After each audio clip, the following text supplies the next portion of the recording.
số thu hội là kidang simpor yang pen baik topuk usam sa sispak sinam rumilai tangba immediately pat I know ki true infrastructure kamut ka ka health mo ki ka healthcare nang ta ka education nang ta itu ki beri ki basong tu ka jaka mo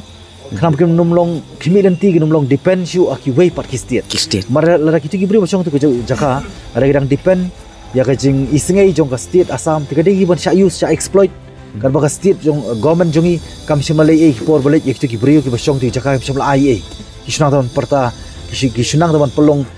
border issue election tanam ta ka propaganda election ke jongki man ka election ki karen bos nrei pat kim long border at all pat mo te de lor tang nong rim nasmo bala da kila ban ai te true infrastructure da ka government kam pisaru ngina dekat no kai na ki scheme jongi ki amali la bandai masan po lakru balingin bendut ala ka jong state san pulak ndru po ngut ki amali kan no la long tang san polak aningi ai tang mar ar polak lai polak ru syakani ka very purpose objective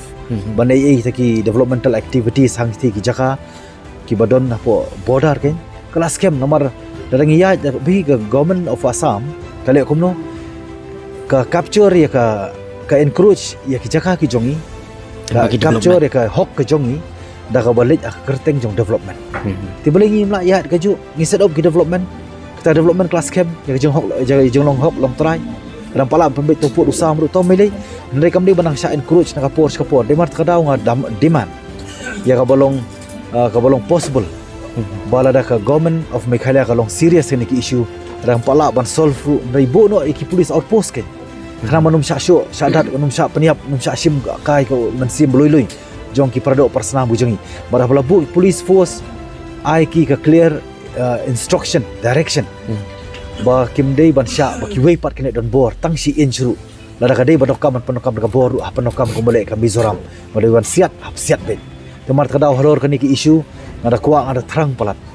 ba ngi ka pateng mentangin lei khana ba pateng manwan kan song singan song suk kanya long try ba di mar kadau